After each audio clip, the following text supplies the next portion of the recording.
What is going on, Owl Nation? Welcome back to the Night Owls podcast, your daily podcast for all things FAU, coming to you 7 days a week. And FAU's got a big matchup hosting UAB this Saturday, and we have a very special guest, Tony Sukalos, from AL.com covering UAB. Tony, how's it going today? It's going well. It's going well. You're a big matchup. I mean, every matchup is big for UAB. They got to get a win sometime, right? I mean, it's a tough time in Blazer Nation right now. So, yeah, it's a good time, I think, right now for FAU to be playing UAB because it's not pretty in Birmingham at the moment. Yeah, tell us about the tough time right now. 2-3 back-to-back losses. How are you guys kind of feeling in Birmingham about Yeah, this? look, I think at 2-2 coming off the bye week, I mean, I think that's kind of like where you expected to be. I don't think anyone, projected UAB to beat Navy, and they certainly didn't project them to beat Tennessee. And then they had ugly wins against Alabama State and Akron, but like they got the dub, right?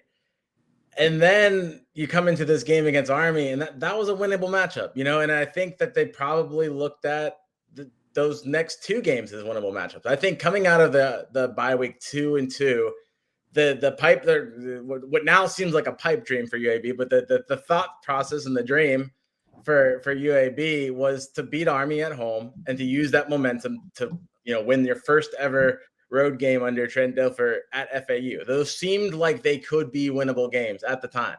And then you just get kind of skunked by Army, and all of a sudden the vibes here are not great, because if you can't beat Army at home, who can you beat? I mean, like, does the UAB have the roster to beat FAU?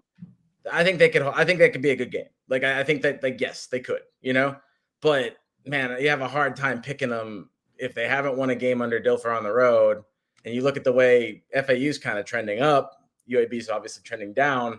So this is hard to pick them right now. So, I think that the vibes are kind of low. I think UAB is a must-win game for UAB. They play Memphis next. I think everybody would be picking Memphis in that game. I know it's a rivalry game, but it's at home. But I think most people would be picking Memphis in that game, obviously. So, you really need to get a win here for momentum's sake, and then just to create, to stop a slide. Trent Dilfer talked a lot about discouragement, and he doesn't want his players to kind of like get in this whirlwind of discouragement that could derail their season. I think you run the risk of that if you put up another stinker at FAU this week. Yeah, once again, thanks so much for hopping on the pod. We talked about some of the vibe that we've seen on the field. Obviously, the incident in the news where Trent draws the dot on the piece of paper during the press conference.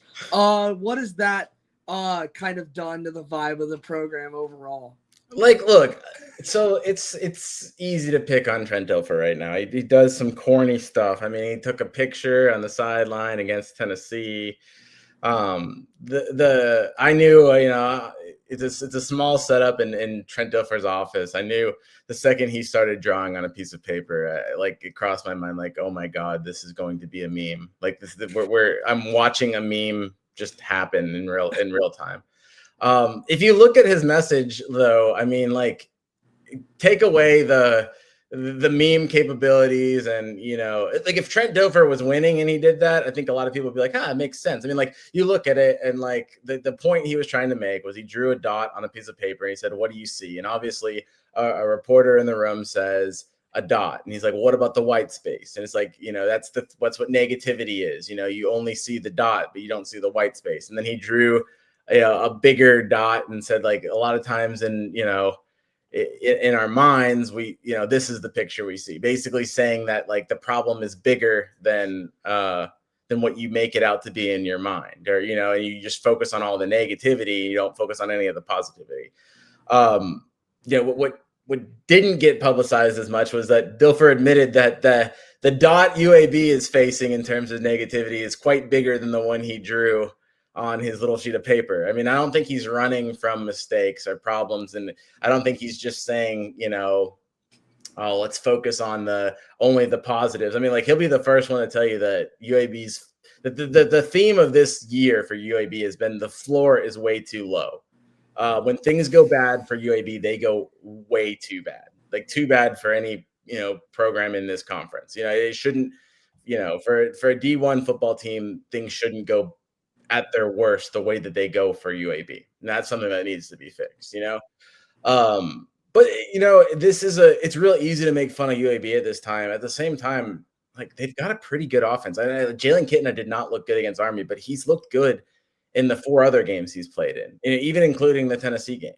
So you've got a good passing attack for UAB. They need to get the running game situated, and then the defense can be a little bit of a mess. But like, it's not a UA team that's a complete. They create a lot of memes. You got Dilfer doing all this stuff. You got Sarad Bryant, your star safety, stomping on kickers' feet, getting suspended for that. It's not a good look. You've got star players that are currently away from the team due to team rules and stuff like that. So it's a rough time. But like at its core, I mean, I don't think this UAB team's as bad as what's being made out to be. But it's certainly not good right now. And I like I said in the beginning, I think I would pick FAU if I was projecting this game, because it's just so hard to pick any positivity with UAB, especially on the road. Yeah, 100%, Tony. And last question for me before we get into the roster. You kind of mentioned it. He was talking about the bigger picture and how there is some positives, but it's really hard to find positives when you go 9-20 throughout Trent Dilfer's tenure at UAB. As I mentioned, 9-20, first 2 seasons at UAB, winning just 7 games. Why does he still have a job right now? That's what a lot of UAB fans are saying. I mean, look, there's a whole. I think it's kind of tough to fire a coach at this point in the season. Like I said, up until last week, things were kind of, even though they weren't going great, kind of to plan, right? You were 2-2. I think the seat's going to get increasingly, and when I say increasingly, very, very hot if you end up losing at FAU and then coming back and losing to Memphis, and then you have that second open week. I think that's when, if you are going to make an in-season change, that's the part in the season that I would circle, right? Because you want to give yourself some time to kind of adjust to the change. And at that point, let's just say UAB, loses those next 2 games. What are they? 2-5, right? The chances are you're not going to make a bowl game. But maybe you can sell yourself on the fact that, a new coach might just inspire change. I don't know. I don't know what you do. There's a lot of problems with UAB. And I don't necessarily think it just ends with Dilfer or starts with Dilfer. And I think there's problems from the top up. Look, here's another thing too. Why does Dilfer have a job?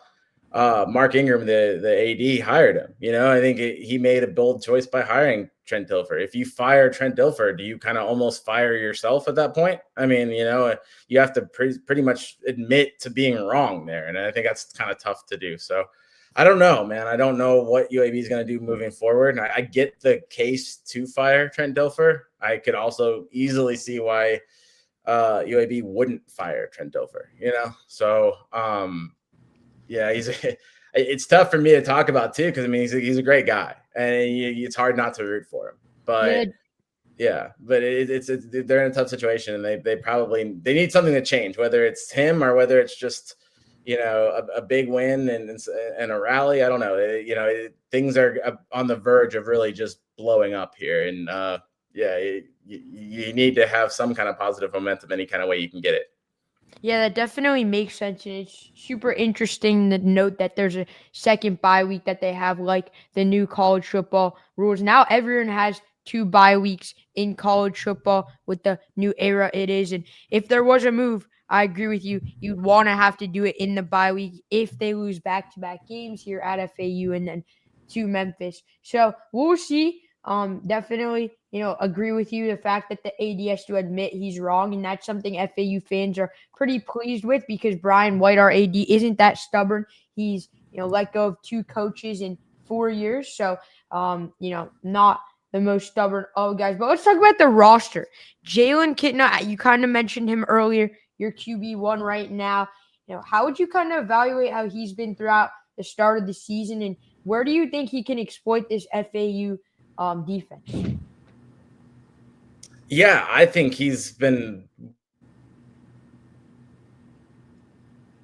really consistent. I think he entered last week somewhere in the top 5 in passing yards per game.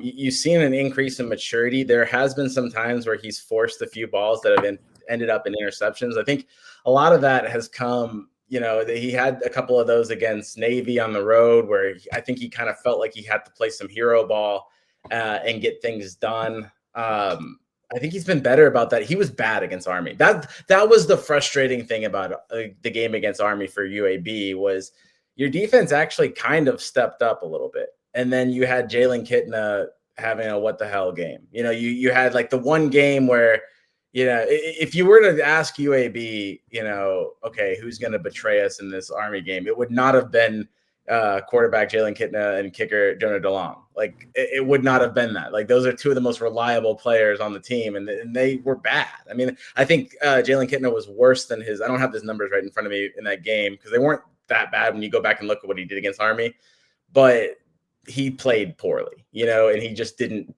He overthrew some passes. He could have been so much better against Army. He just had a bad game, But other than that one, I think he's been really solid. I mean, if you look at his numbers throughout the year, even with that poor performance, he's completing 68.8% of his passes for 1,515 yards and 9 touchdowns and 4 interceptions. So, I mean, like he's a good quarterback.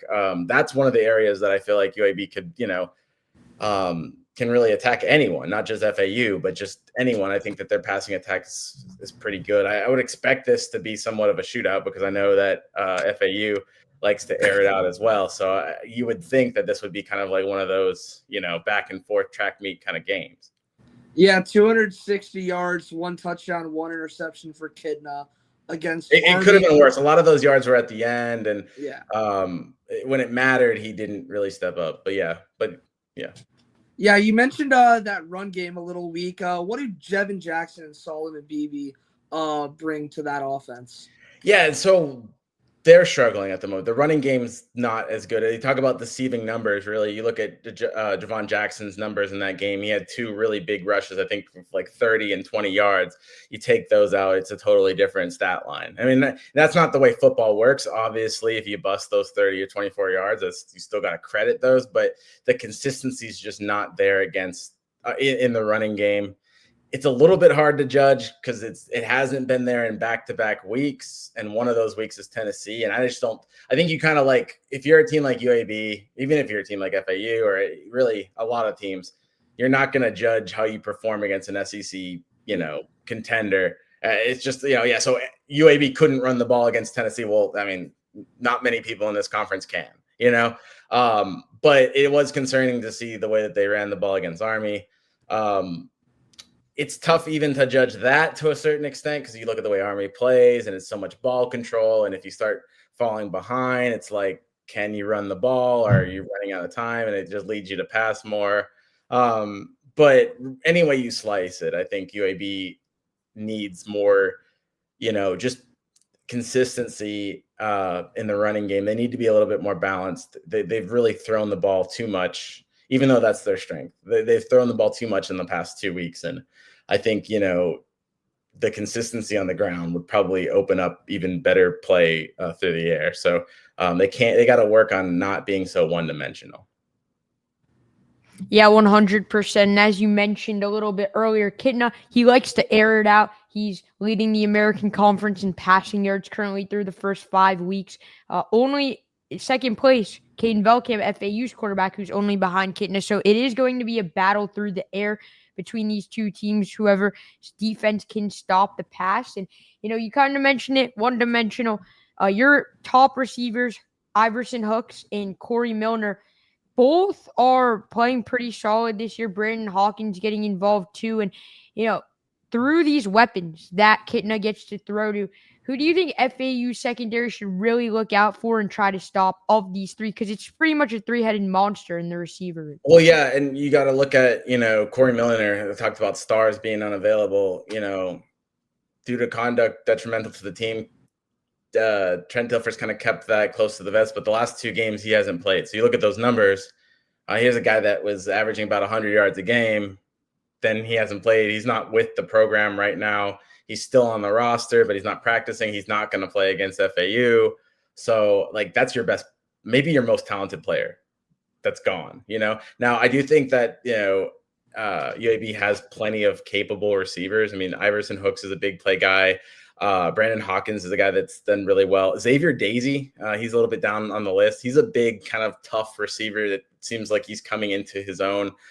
Caleb Brown is a Iowa / Ohio State, I think it is, transfer. Where did he start? But he's coming from Iowa.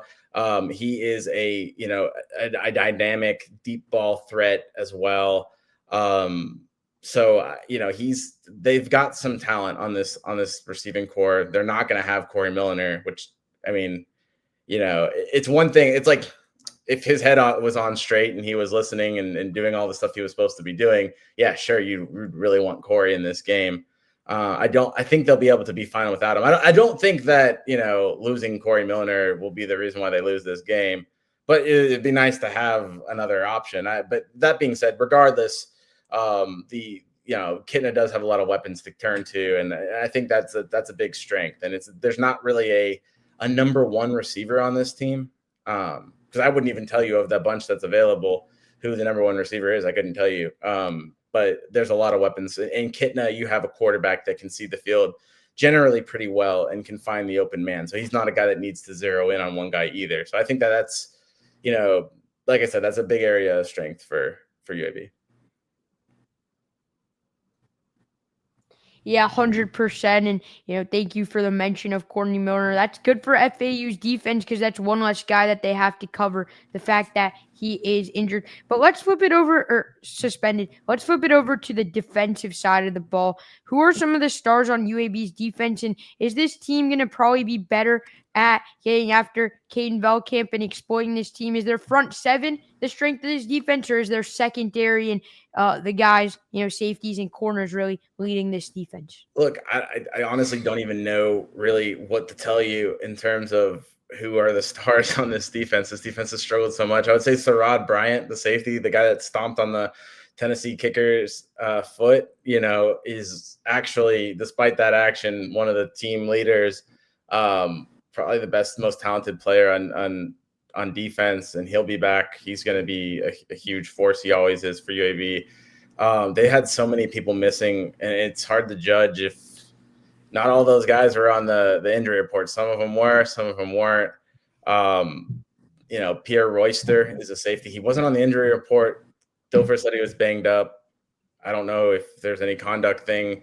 He's a guy that could be big. I think he should be back, barring, you know, I don't really know what the conduct policy is, and I don't even know if he's in trouble. It's kind of ambiguous with a lot of these defensive stars because UAB was without like 4 or 5 starters against our Army, whether it be through injury or unknown, you know, and we really don't have a definitive answer on why some of those guys were missing. I think in yesterday's Monday's press conference, Trent Dilfer, I asked about it. It kind of made it seem like it was more of a injury thing, but he can also hide under the guise of, you know, players fighting for spots and how much of that competition is based on buy-in, you know, and I think that's a big problem with UAB in terms of, you know, is everyone's minds right? So I really don't know what to tell you on players to watch for defense, because it could be anyone.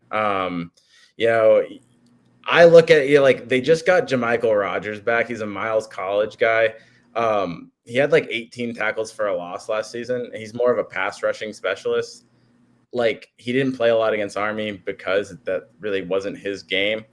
Talking about a guy that, like, we haven't really seen him because he had a sack or half a sack against Tennessee, but that was his debut. He's supposed to be a guy that could make a difference in the, you know, pass rush. Maybe you get a talented guy like that. FAU has been pretty bad with turnovers. Maybe that's where they attack FAU and they try to get, you know, some pressure, force some turnovers. You know, the problem with UAB is they don't really generate takeaways, you know, but if they could create that pressure, maybe getting Sarad back on the back end, maybe you get some turnovers and you're able to kind of, punch early.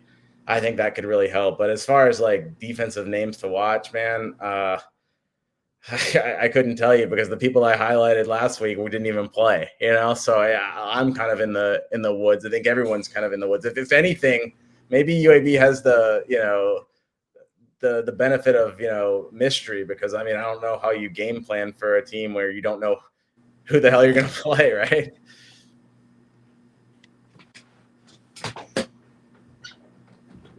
Yeah, that definitely makes sense, not knowing the defense. And they have struggled throughout the season. As you mentioned, they ranked 12th in the American Conference in total defense. But looks like their passing defense is slightly better than their rushing defense, according you look at that, but then they played the 2 academy schools, right? So, Army doesn't throw the ball at all. So that's going to help your passing numbers. And Navy didn't throw the ball as much. So, yeah, sorry to cut you off there, but even that is kind of a little bit deceiving, right? Because you're playing triple option teams. So your passing numbers are always going to be a little bit better. Yeah, that definitely makes sense, of course, with the defense, with having to stop the triple option of both those teams, that your running defense are going to be worse because they run the ball multiple times a game, 30 plus, as you mentioned. You kind of talked about it a little bit earlier that you would predict FAU to win this game, but when it comes to this game, what are your keys to victory for both FAU and UAB to come out victorious after Saturday's matchup? One of the things that, UAB did a little bit better against Army was, first half stops. Look, before the Army was the 4th game of the season. Before that game, they hadn't had a single first half stop. Or actually, wait a minute. They might have had one against Tennessee. They've struggled. I'm doubting myself right now, but they've struggled so much with first half stops. I think getting an early stop on FAU, they haven't stopped one opening drive. Man, if they could stop, like if UAB could allow FAU to get the ball first, somehow come up with a stop, which seems like a miracle at this point, and then come out and score and take a 7-0 lead, like the vibes would be immaculate on the sideline. That scenario, is like Moses parting the Red Sea. Like it just seems like such a miracle. Like I don't know how that scenario would happen, because I just that's so not in UAB's playbook right now. But if they were able to get an early stop and a score and take some, much needed early momentum, because they really have never gotten that. It'd be nice to see maybe how they would be able to respond to that. So that would be a key. That they've just struggled so much on defense early in games. Against Army, they had an 18-play drive. They allowed Army to score in an 18-play drive on Army's first possession. But after that, I think they got like 2 different stops in the first half. So maybe, there's some encouragement to take from that. Also, when you look at the score, the 31 points, some of that had to do with, turning the ball over in your own territory, which led to points. So it really wasn't even as bad as the 21 points. So if you are going to try to pump some sunshine into this UAB team, and I think you say that the defense has been a little bit better. The attack from Army is going to be a ton different than the attack from FAU. So it's kind of hard to judge that. You couldn't go from an all-out, like an air raid offense after facing a triple option offense is pretty extreme. That's one of the weird things about the American Conference, is you can get those real big extremes. But I would say like it sounds so cliche, but I would say like takeaways. That's the key right there for both teams, because both teams have really struggled. I think maybe even FAU has been worse in terms of turnover margin. I'm not sure. They're very close. The 2 schools in turnover margin. So I would imagine it's almost like that in every single matchup. But whoever wins that battle on Saturday, I think, has at least a decent shot of coming away with the win.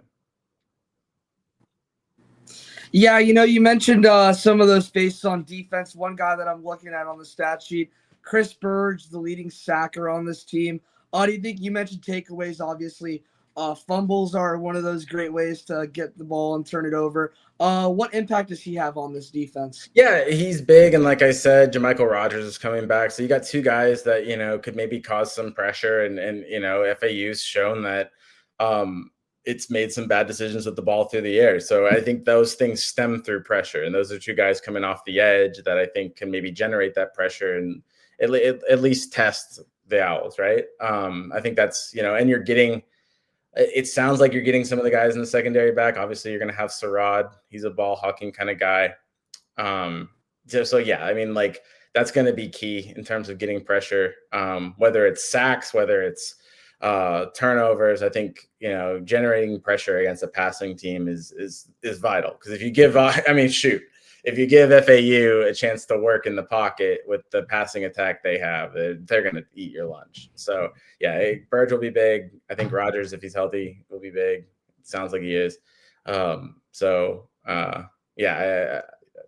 that is one area that I think maybe you could point to a UAB key, I guess, that to win that battle. One other thing about this FAU team that I think UAB could definitely use to their advantage is running the ball against FAU, because I've seen in the past couple games, especially against Memphis, specifically, that when FAU and another team starts running the ball really effectively on FAU, that they find a lot of success. So what can you tell me about that offensive line? Are they able to really get a good push and hopefully try to run the ball against one of the weaker run defenses that are in the conference and that I've seen personally? It's a reworked offensive line. So they only return one starter at the guard position. Like returning starter from last year at right guard. They didn't do well against Army. I mean, they weren't consistent enough, but it's been kind of a streaky thing. I mean, like they have looked better than you would expect at times, and then there have been times when they kind of struggled. I would say the overall offensive line it's hard to say after this game. I was ready to say that it was kind of trending upward, or it's at least kind of solid, I guess. I don't think it's anything to write home about, but that is one thing that, like, if you could establish a running game, it would be huge. If anything, to like maybe sustain some long drives. I mean, the FAU is a team that can hit you pretty fast with their passing attack. If you're able to kind of keep their defense on the field, it also keeps your defense off the field, keeps you fresh. Maybe it gets you, maybe turnovers could be the answer too, getting off the field that way. But yeah, the offensive line, I think, is at best just C+.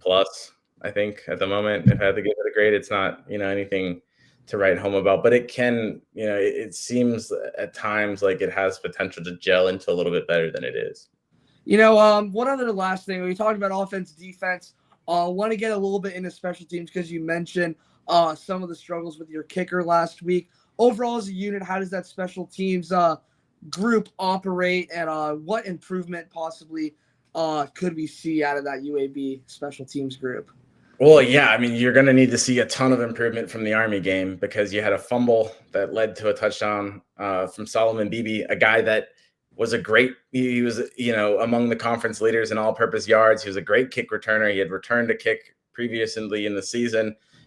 I talked about, guys that UAB usually relies on. He's one of them. Like that's one of the strengths of this team is special teams, and it totally failed them against Army because he fumbled, and then he had Jonah DeLong, missed two just makeable kicks. They're both within his range. He's a Lou Groza Award preseason guy. He was, the special teams player of the year in the conference last year. He's near automatic, and then you see him. He missed the makeable kick against Navy on the road, and then he misses just two against Army, and all those misses have come at costly times, and it's got to be a mental thing for him, because he has been automatic last season, and he's usually a pretty locked in kid. So I think it'll be a big test for him is how does he respond off of that? Does he spiral? Does he look at it and say, man, I absolutely stunk against Army, and does it get in his head for the next kick because like I said, this could be a shootout. This could be a game where every point matters. If he has to come in and kick a 45-yarder, what's his mindset like after missing two bad kicks? You know what I'm saying? I think that's something to circle. But, knowing Jonah, I think he's got his head on straight. I would expect him to kind of shake that off and come out strong. But he hasn't looked himself this season. So it will be interesting to kind of see how he responds. They're going to need him to, because like I said, like UAB is not blowing anybody out, so if they win this game, it's going to be every possession matters, every point matters. And it could come down to a field goal from him. And so he can't afford to be in his own head after a poor performance. No one really can. I think, that's one of the things that this whole team, whether it's special teams, offense, or defense, they've got to shake off last week's performance, because you're going to need to be sharp to win on the road, no matter who you play. And so, yeah, I think that's big. Special teams, I would expect it to be better, but it's going to need to be vastly better than it was against Army, because that's probably the biggest reason they lost was special teams. Yeah, you mentioned special teams. One thing that just quickly comes to mind is the spread of the game, -4.5. Do you think that's a pretty fair spread, or would you see it going either way? Yeah, look, I don't think either of these teams is really great. So I think that, giving 4.5 to the home team is probably fair. Trent Dilfer's 0-14 on the road. So you could look at it more one way or the other. I mean, like, is he eventually going to win a road game? Is this it? This is one of the road games I think you would have, if you would have asked UAB, this is one of the ones that they would have thought they were going to win, but they also probably thought they had a better shot against Navy than they ended up doing. I think that's probably around fair. I think it's going to be a shootout. I think both the offenses are going to score. And like I keep on saying, it's going to come down to turnovers and clutch plays, So, and like we're talking about on special teams, a missed field goal could kind of feel like a turnover in this game. So, you look at who's able to kind of execute in those areas, and I think it's going to be maybe a 38-34, 34-27 kind of game. So that those are all, within that ish ratio, yeah. Well, Trent Dilfer hasn't won a road game yet. Zach Kitley hasn't won a home conference game yet. So there you go. Someone's got to get it. Someone's got to get it for sure. Tony, thank you so much for coming on. Where can everyone find you? Yeah, just follow my stuff on al.com. I have stuff throughout the week, and obviously we'll have game coverage as well. Just check us out. I'll have a scouting report come out. We'll kind of address some of the stuff we talked about at the end of the week, and so that'll be something to look for as well. Yeah, so make sure to check him out on al.com. You can also follow him on X over at Tony_Sukalis. Tony, again, thank you so much for coming on. Enjoy the rest of your week. It should be an interesting game, and we'll hope to talk to you again soon come basketball season. Okay, yeah, for sure.